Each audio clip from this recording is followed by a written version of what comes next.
apa yang aku janjikan ke abang, sisanya walaupun kasih 9 bulan ke depan, ya aku kasih aja ke abang. Kini janji itu ia tepati setelah melihat kondisi Fahmi Bo yang di usia 52 tahun itu semakin menurun dan memprihatinkan.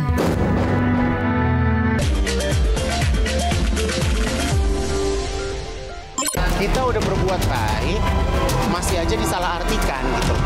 Stop Igun wawancara dengan wartawan itu. Stop ya.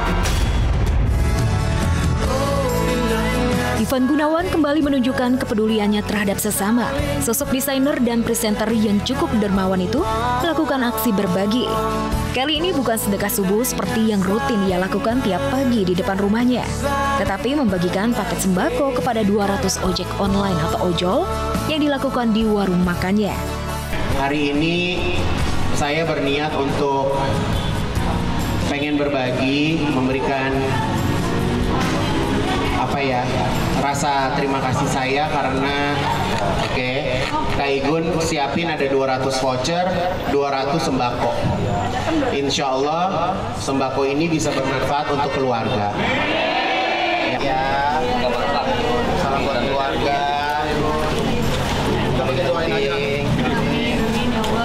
Aksi bagi-bagi sembako Igun dilakukan sebagai bentuk rasa terima kasihnya kepada ojek online. Secara tak langsung mereka telah membantu Igun dalam menjalankan warung makannya. Tak heran jika aksi Igun itu disambut antusias para ojol, sehingga yang datang jauh melebihi jumlah sembako yang tersedia. Tak mau mengecewakan mereka, Igun mengganti paket sembakonya dengan uang cash dan helm baru. Iya sayang.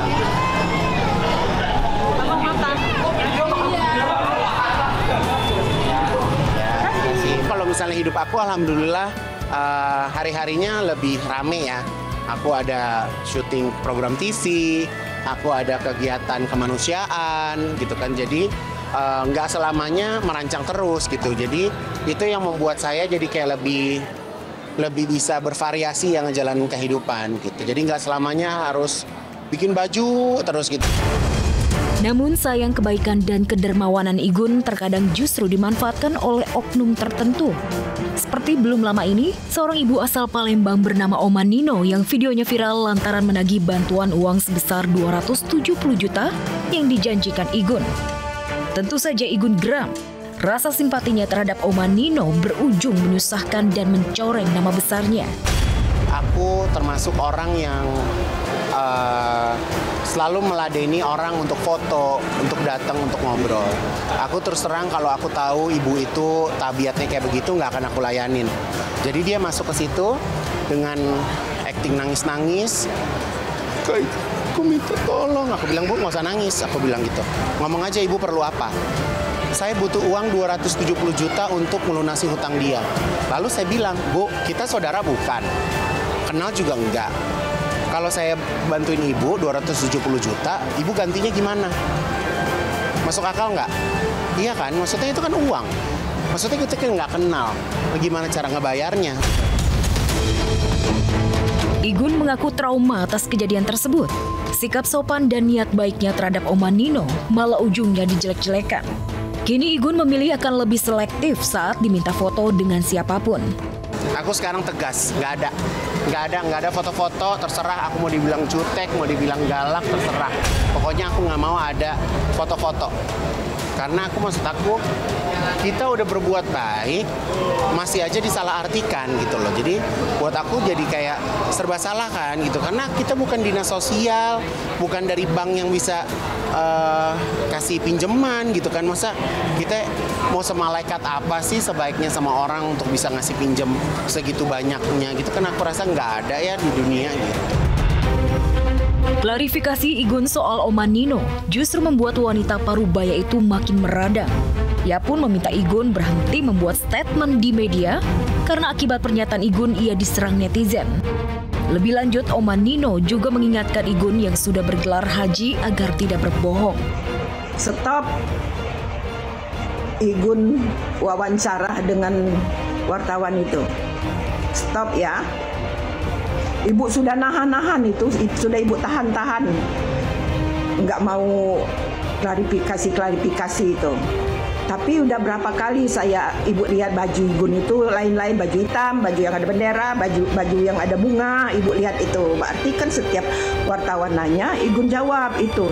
Setelah Igun jawab pertanyaan itu kan, wartawan kan di-uploadnya.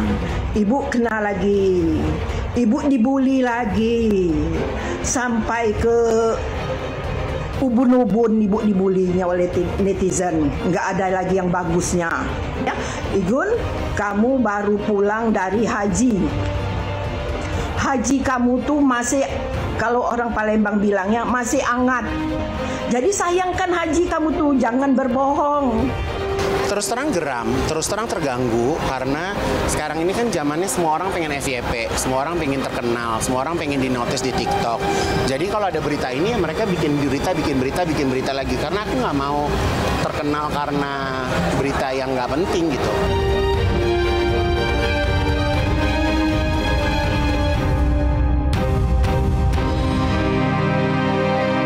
Oh ya, Kak Tasya besok hadir kah di sidang? Ada rencana hadir Kak Tasya? Kak Tasya bagaimana kabarnya Kak Tasya, berita yang beredar? Sehari jelang digelar sidang perdana gugatan cerainya terhadap Ahmad Assegaf, Tasya Farasya dilanda kegalauan. Melalui story akun pribadi media sosialnya, Tasya memposting foto-foto dirinya dengan ekspresi wajah sedih, serta caption yang mengungkapkan kegundahan hati. Tasya tidak menyangka kisah perceraian yang biasa dia saksikan pada orang lain kini terjadi pada dirinya.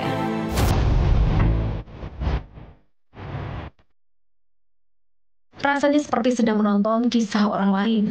Tak pernah menyangka bahwa ini akan menjadi milikku. Rasanya tidak nyata, seolah aku akan bangun dan semuanya akan kembali seperti semula.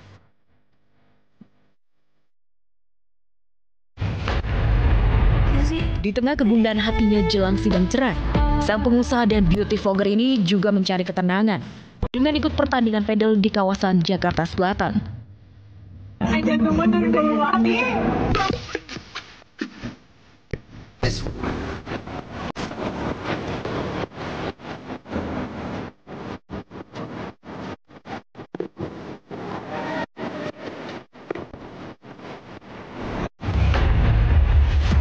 Tasya memilih bungkam ketika ditanya mengenai gugatan cerainya yang sudah menjadi rahasia umum dan dijadwalkan disidangkan Rabu ini.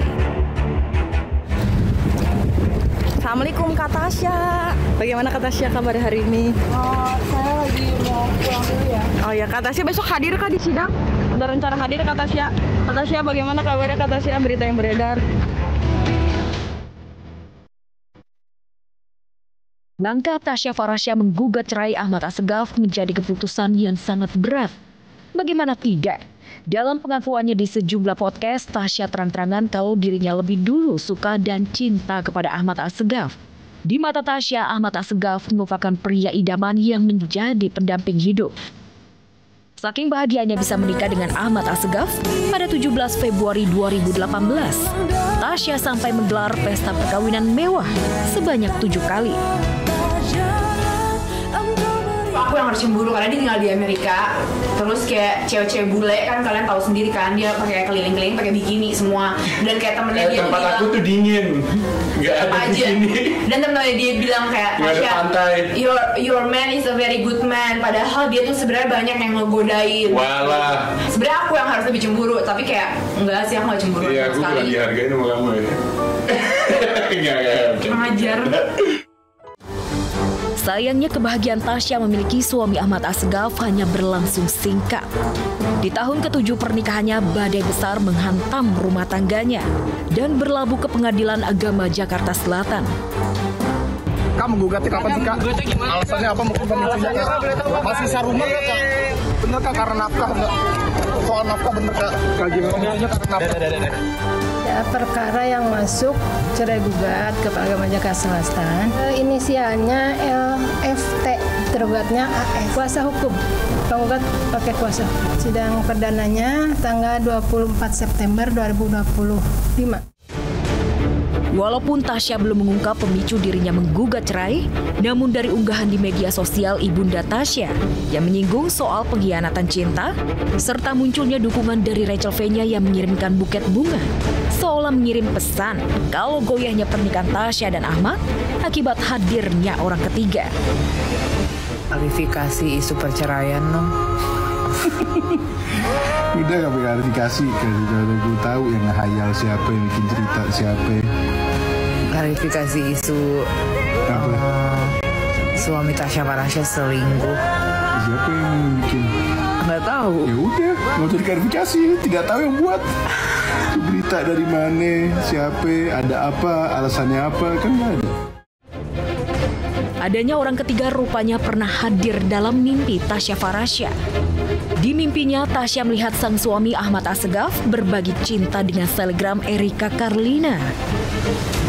Sebelum gue tidur, terus malamnya gue mimpi. Gue mimpi dia selingkuhan Ahmad, tau gak sih?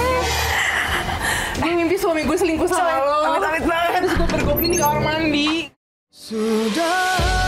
Walaupun Erika belum tentu menjadi orang ketiga dalam pernikahan Tasya dan Ahmad, namun aroma adanya pengkhianatan cinta yang dilakukan Ahmad begitu semerbak.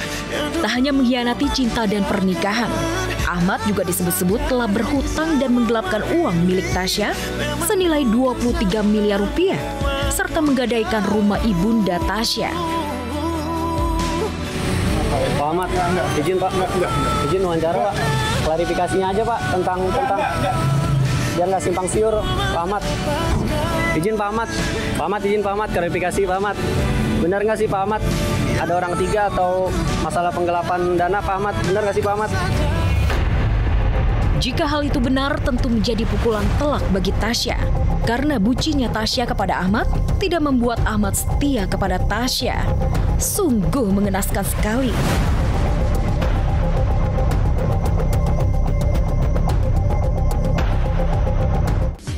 Rabu 24 September 2025 pemirsa, sidang perdana gugatan cerai Tasya Farasya terhadap suaminya Ahmad Assegaf akan digelar. Akan tetapi pemirsa, yang masih bikin penasaran publik itu adalah hingga kini masih belum diketahui tuh penyebab pasti mengapa Tasya ingin berpisah dari suaminya itu. Apakah karena ada orang ketiga atau karena faktor ekonomi? Ya, we never know. Semoga itu adalah keputusan yang bijak dan baik untuk keduanya. Bicara soal keputusan yang bijak pemirsa, Ivan Gunawan menolak meminjamkan uang 200 juta kepada ibu viral asal Palembang. Gak apa-apa, tapi kita juga bisa melihat ya sisi positif yang jauh lebih bijaksana dari Igun yang menggelar aksi kebaikan dengan memberikan 200 sembako buat para pengemudi ojek online. Gaslah Pak Haji Igun, yang penting bukan flexing kan?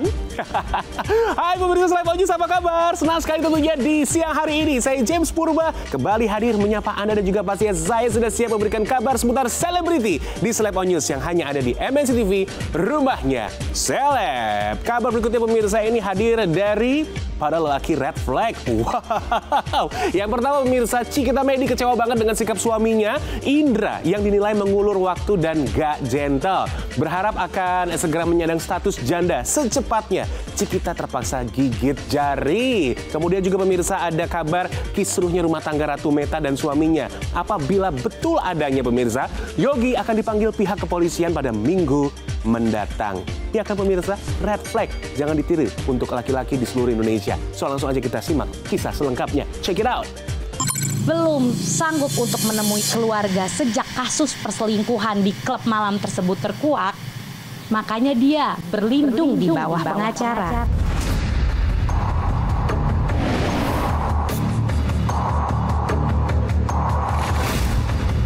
Di tengah prahara rumah tangganya yang masih terus bergulir di Pengadilan Agama Tiga Raksa, Banten, artis cilik Cikita Medi membuat heboh jagat media sosial dengan mengunggah sebuah foto sekaligus kalimat yang mengisyaratkan sudah menikah dengan pria bule.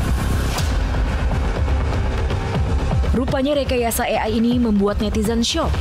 Bahkan pihak dari sang suami Indra Aditya juga mempertanyakannya ketika dalam persidangan.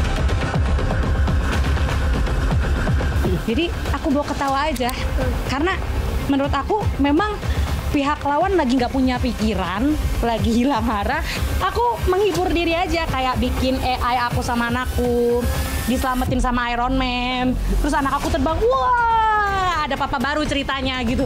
Jadi kita udah ngayal sampai ke situ. Ini Gemini AI ini bisa buat menjadi penyembuh. Jadi selain aku ke psikolog, aku juga main sama AI.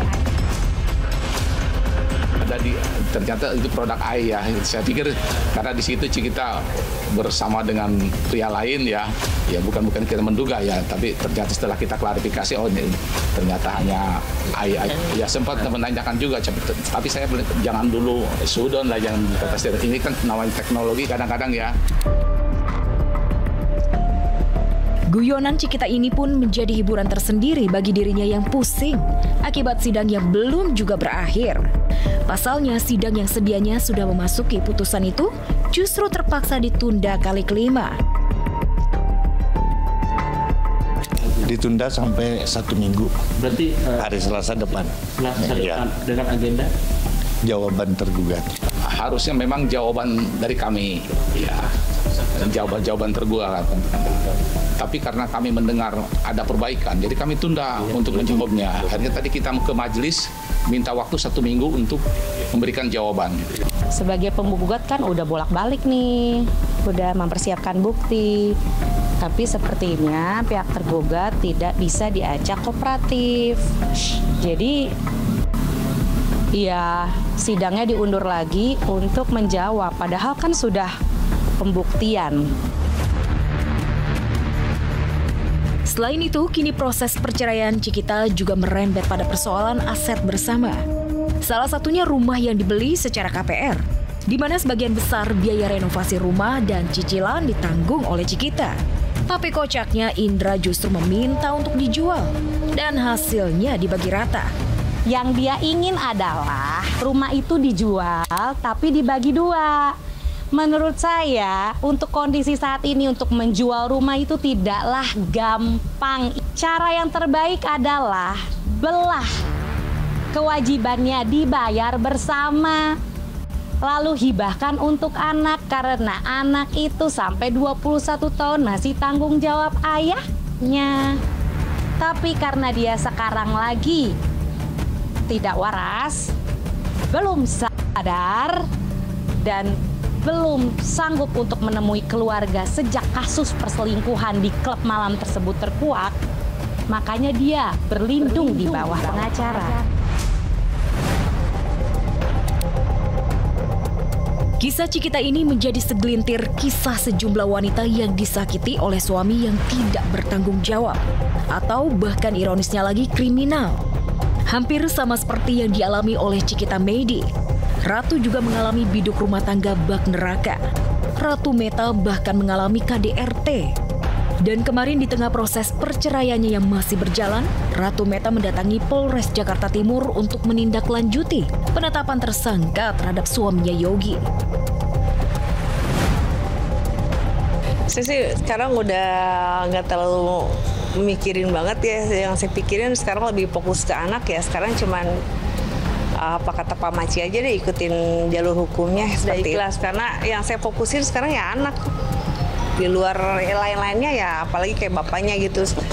Kecuali kalau dianya mungkin masih memikirin anaknya sih, kita juga pasti mikirin ya. Dia kan nggak ada mikirin anaknya sama sekali gitu.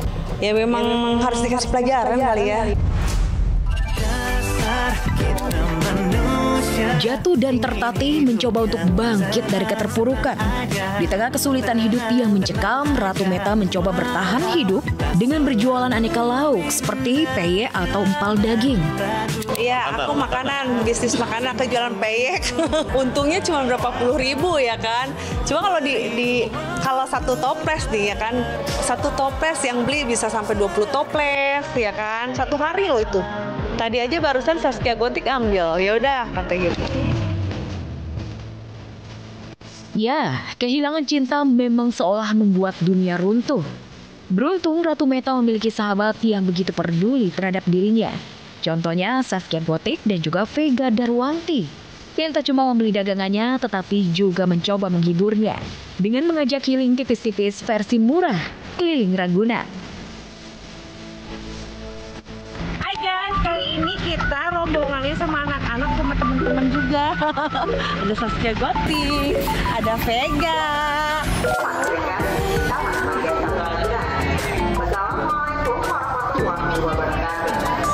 Kita mau naik apa, Teh?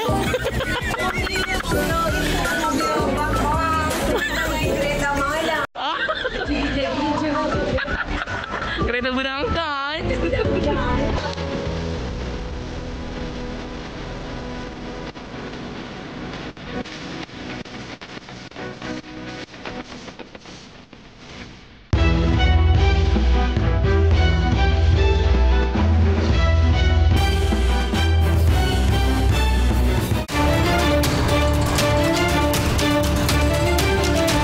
Batal menduda di Pengadilan Agama Tiga Raksa, Andre Taulani terus ngotot ingin segera pisah dari istrinya Rinwartia Trigina alias Erin. Demi meluluskan hasratnya bisa bercerai, Andre sampai mengalihkan gugatan cerainya yang semula di Pengadilan Agama Tiga Raksa ke Pengadilan Agama Jakarta Selatan. Lantas apa yang sebenarnya diperjuangkan Andre Taulani hingga harus keempat kalinya mengajukan gugatan cerai? Ini mungkin yang terbaik ya, karena keputusan kan tidak diambil secara mendadak. Sudah dipikirkan matang-matang dan tentu juga sudah mengalami proses yang namanya saling berdiskusi. Saya sendiri nggak tahu tuh, belum tahu. Saya hanya baru dapat tahu, dan itu biasanya masih ada pada berkas nanti akan dibuka oleh majelis hakim pada saat pemeriksaan pokok perkara. Entah apa yang sebenarnya terjadi dengan biduk rumah tangga Andre Taulani dan Erin. Selama ini terlihat bahagia, hidup bergelimang harta. Tapi ironisnya Andre malah ngotot ingin cerai dari perempuan yang menemaninya dari nol. Bahkan keinginan Andre cerai sempat ditentang keras ketiga buah hatinya. Bahkan saat itu sang putra sulung sengaja datang ke Pengadilan Agama Tiga Raksa untuk menghalangi ayah dan mamanya bercerai. Ini cuma di bawah hati doang ya, karena aku ingin Om Firman membantukan my mom, my dad untuk berdamai. Karena gugatan papa ini itu sebenarnya nggak necessary, because it's just about alamat gitu kan, dan itu kan alamat kan dari salah satu undang-undang tentang rumah tangga, perceraian or whatever. Jadi aku ingin my dad dan mama itu sebenarnya bahagia, tapi prinsip anak itu biasanya nggak mau ada yang cerai, ya bapak ibu nggak mau cerai. Jadi aku maunya papa mama itu happy aja gitu, damai. Jadi tolong gugatan ini tuh bisa diberhentikan dulu. Mungkin ada cara lain gitu, you know. Lirihnya permohonan sang putra sulung agar Momi dan dedinya tak bercerai tampaknya tak mempan membuat Andre luluh. Hanya hitungan beberapa hari pasca Andre ulang tahun ke-51 tahun, 17 September lalu, Andre dijadwalkan akan bakal menjalani sidang gugatan cerai di Pengadilan Agama Jakarta Selatan.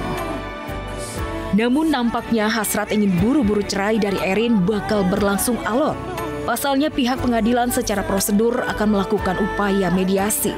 Kedua belah pihak hadir, itu ada peraturan Mahkamah Agung nomor 1 tahun 2016 mewajibkan kepada penggugat kalau cerai gugat, pemohon kalau cerai talak itu wajib melakukan mediasi.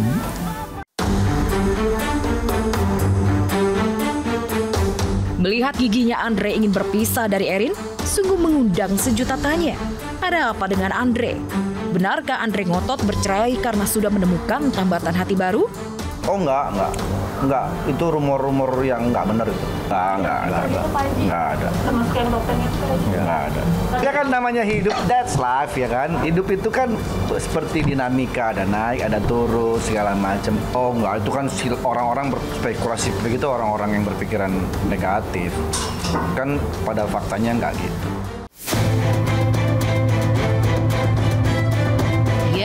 Sampai saat ini apa alasan kuat Andre Taulani memilih menutup hati untuk Erin masih menjadi teka-teki. Satu hal yang pasti, jika benar gugatan cerai yang dilayangkan Andre terhadap istrinya dikabulkan pihak pengadilan, akankah Andre rela berbagi puluhan aset mewah hartanya untuk Erin? Entahlah, yang pasti sejak bergulir gugatan cerai hingga yang keempat kalinya, Andre dan Erin sudah tak terlihat bersama. Bahkan saat Andre ulang tahun yang ke-51, Andre hanya mendapat kejutan dari putranya Kenzi dan para sahabat selebriti.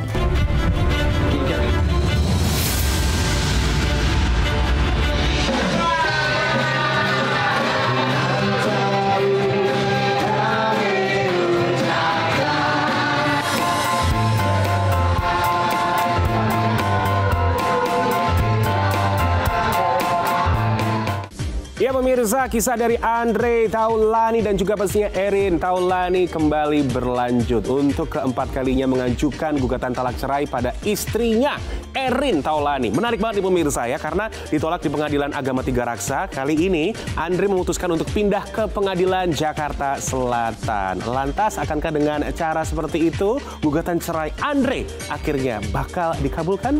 We will see. Next pemirsa, ini ada kabar yang sangat menyentuh hati datangnya dari Melanie Ricardo yang akhirnya tunaikan janji untuk melunasi kontrakan Fahmi Bo selama setahun. Wow, luar biasa banget ya kebaikan dan juga kasih tulus dari Melanie Ricardo pemirsa.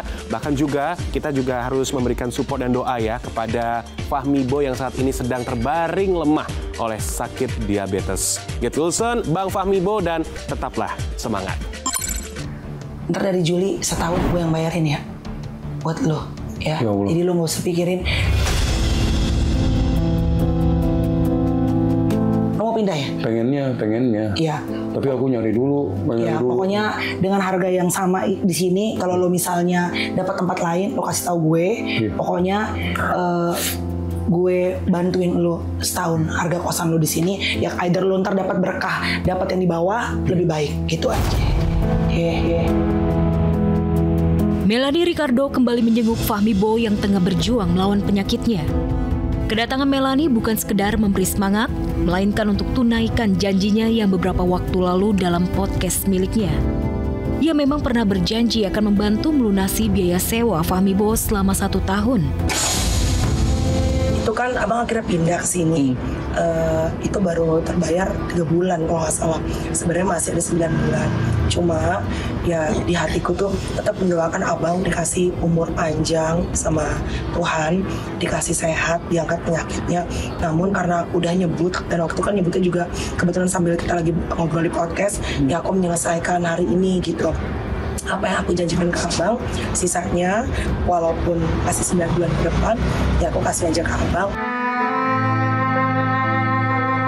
Kini janji itu ia tepati setelah melihat kondisi Fahmi Bo yang di usia 52 tahun itu semakin menurun dan memprihatinkan. Iya, kalau ini sih kondisinya memang udah memprihatinkan ya. Dia udah nggak nafsu makan, terus untuk live TikTok juga kayaknya kadang-kadang karena jantungnya kemarin bermasalah, dia kayak ngep gitu loh. Dia udah pakai oksigen gitu.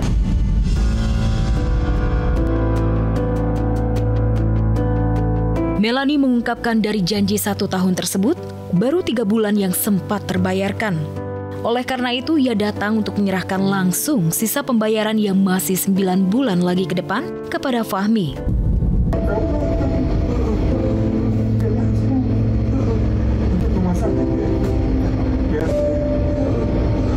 Pokoknya ini sudah lunas, janji aku sama Bang Fahmi. Insya Allah Bang Fahminya sehat, panjang umur dari tempat yang baru. Sama-sama ya. Ente sehat, semangat ya. Iya, sehat ya Bang. Sehat.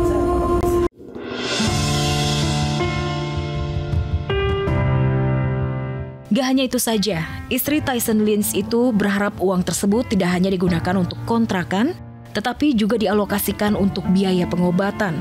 Mengingat Fahmi Bo kini hanya bisa berbaring di tempat tidur. Karena kan beliau sekarang udah benar-benar nggak bisa bangun.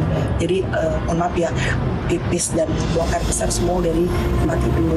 Jadi kayaknya yang paling mahal itu adalah diaper-diapernya. Jadi apakah mau buat nanti kontrakan atau bagaimana, yang penting janji sama beliau udah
tahu. Si burem karena tadi kan untuk pemeriksaan tuh harus digedein dulu pupilnya biar lebih detail lah melihatnya. Jadi sekarang tuh aku nggak ngelihat kalian ada di mana.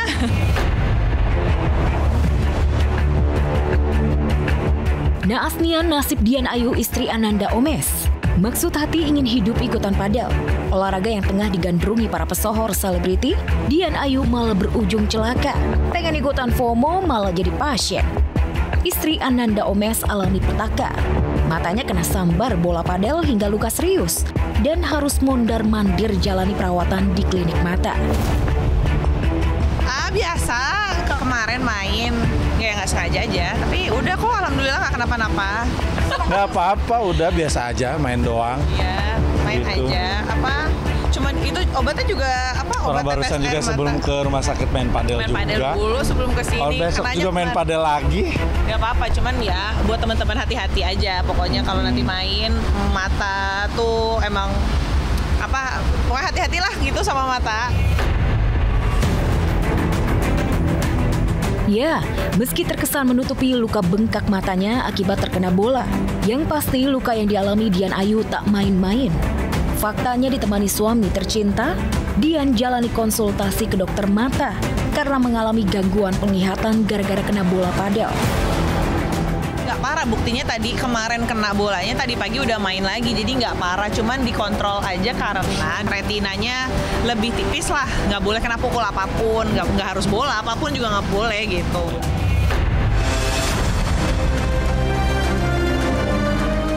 Jauh sebelum Dian Ayu, istri Ananda Omes jadi korban bola padel, Arie Untung dan artis cantik Marsha Aruan juga alami insiden mengerikan gara-gara olahraga padel. Bahkan bagi Marsha Aruan, padel jadi olahraga berujung petaka. Mata Marsha Aruan alami luka serius, nyaris alami kebutaan, hingga dilarikan ke IGD. Iya, sempat ke IGD, terus habis itu langsung ditanganin sama dokternya. Kebetulan dulu tuh aku memang pernah kena kuku temen gitu, jadi kornea matanya robek. Karena sensitif, jadinya kena bola sedikit aja tuh langsung erosi matanya gitu. Sedikit sih, agak buram dikit, tapi kayaknya itu by the time bisa balik lagi. Karena memang aku ada silinder juga sih sedikit gitu. Meski celaka nyaris alami kebutaan gara-gara kegebok bola padel, Marsha yang sempat membuat keluarga ketar-ketir karena matanya terluka, nyatanya tak membuat mantan kekasih El Rumi itu kapok olahraga padel. Ia terlihat kembali beraksi di lapangan padel memenuhi undangan turnamen yang diselenggarakan Tasya Farasya di kawasan Bintaro. Menurut aku padel itu jadi salah satu olahraga di mana aku juga suka dan cinta juga, bukan sekedar kayak FOMO aja gitu ya, tapi memang aku udah menekuni padel juga udah cukup lama. Kayak stress release juga. Kalau olahraga tuh kan kita jauh lebih happy ya gitu. Ya, apa yang menimpa Arie Untung, Marsha Aruan, dan Dian Ayu, mungkin musibah bisa menimpa siapa saja. Untuk itu, seolah tak mau istrinya kembali jadi korban bola padel, Omes mengizinkan istrinya main padel asal menggunakan pelindung mata. Gak apa-apa, yang penting sehat lah olahraga. Mau olahraga apapun, ya namanya sesuatu yang tidak diinginkan mungkin kita jauh lebih hati-hati. Contohnya karena tadi dia kena mata, langsung tuh saya nyari di e-commerce, nih kacamata olahraga, ada karet ke belakang diikat. Yang penting keamanan lah.